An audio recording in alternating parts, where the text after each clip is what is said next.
เช้าวันเสาร์และวันอาทิตย์ในช่วงเวลาตี 5นะเจ้าถึง6 โมงเช้านะเจ้ากับสาระกฎหมายในคลื่นวิทยุ104.5เมกะเฮิรตซ์ขึ้นเพื่อการศึกษาพระพุทธศาสนาและวัฒนธรรมนะเจ้าช่วงเวลา1 อาทิตย์ที่ผ่านมานี้ไข่ได้เวียนเทียนพ้องเจ้าเวียนเทียนทางอินเทอร์เน็ตออนไลน์นะเจ้าแต่พระเดชพระคุณท่าน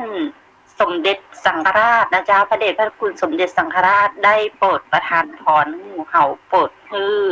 เป็นของว่าอย่างหมู่เฮาอย่าลืมในการที่จะปฏิบัติธรรมนะเจ้าแล้วก็บุญกุศลนั้นก็จะหนุนนำให้การงานสะดวกราบรื่นนะเจ้าตรงนี้ทุกวันเสาร์เช้าตี 5ถึง 6 โมงแล้วก็วันอาทิตย์เช้าตี 5ถึง 6 โมงนะเจ้าทนายปอมาแวะเจอหมู่เฮากุเช้าวันเสาร์นะเจ้าแต่ว่าช่วงนี้ดีใจกับเจ้าเชียงใหม่นะเจ้าเพราะว่าน้องโควิดนะเจ้าบ่มีแล้วนะเจ้าสำหรับเจ้าเชียงใหม่รายสุดท้ายที่ออกจากโรงพยาบาลประสาทโรงพยาบาลเสริมปรุงทั้งหลายนะเจ้าที่เข้ารับการรักษาตัวนั้นก็ได้ออกกันหมดแล้วนะเจ้าคุณพยาบาลต้นเกาะได้ดูแลกันเป็นอย่างดีนะเจ้ากรรมกรชุดขาวทุกท่านนะเจ้าต้องขอบคุณนะเจ้าทั้งเจ้าหน้าที่นะเจ้าทั้งอสมนะเจ้า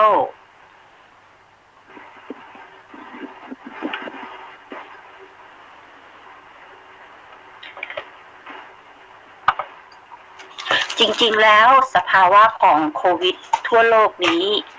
ต้นก็มีอันตรายกันอยู่นะเจ้าแต่ว่าของเฮานี้เชียงใหม่เฮาได้ลดหายกันไปแล้วสนามบินก็ได้เปิดขึ้นแล้วนะเจ้าสนามบินเริ่มเปิดคือมีเที่ยวบินเข้าออกนะเจ้า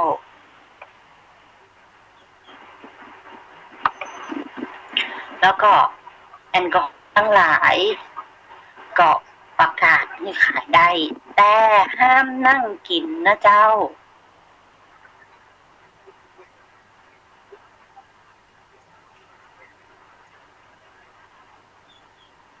พูดง่ายคือตอนนี้ผู้ป่วยที่ติดเชื้อโควิด40 รายนะเจ้ากลายเป็น0 รายแล้วนะเจ้าอยู่ในโรงพยาบาลที่รักษากลับบ้านกันหมดแล้วนะเจ้า39 รายเสียชีวิต1 รายนะเจ้าก็จบไปแล้วนะเจ้าแต่ที่บุคคลที่เฝ้าสังเกตเฝ้าระวังยังอยู่ในโรงพยาบาลอยู่44 รายนะเจ้าอยู่ในเกณฑ์เฝ้าสังเกตเฝ้าระวัง44 รายจาก1,490 คนนะเจ้าสังเกตเฝ้าระวัง44 รายกลับบ้านไปแล้ว1,446 คนนะเจ้าและพักอยู่ใน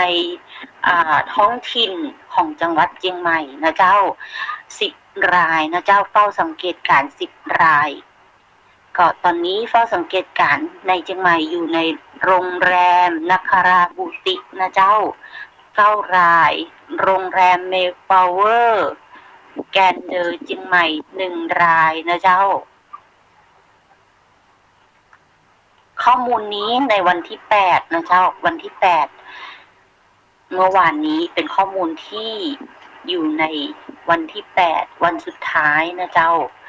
สาธารณสุขเชียงใหม่ต้องขอบคุณสาธารณสุขเชียงใหม่นะเจ้าเจ้าหน้าที่สาธารณสุขพยาบาลชุดขาวคุณหมอชุดขาวทั้งหลายนะเจ้าคุณหมอทุกโรงพยาบาลนะเจ้าที่ปฏิบัติหน้าที่ดูแลเจ้าบ้านได้เป็นอย่างดีนะเจ้าสาธารณสุขบอกว่าในการสังเกตอาการใกล้ชิดกับตนเองเป็นเวลา14 วันนั้นมันจะมีไข้นะเจ้าอาการทางเดินหายใจไอน้ำมูกเจ็บคอหายใจหอบเหนื่อยนะเจ้าก็คือไป แวะเยี่ยมเยียนคุณหมอนะเจ้า แต่ว่าทีนี้ในทางปฏิบัติแล้วเพิ่นบอกว่ามันจะเป็นอยากไปไหนนะเจ้ามีวิธีปฏิบัติตัวหลายสิ่งหลายอย่างเจ้า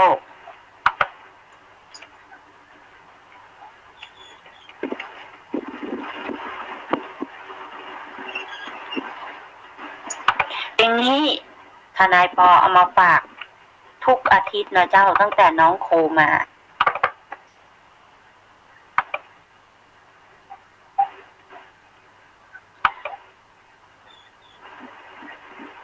เป็นเพลงที่เปิ้นเอามาแปลงแล้วเจ้าของคุณ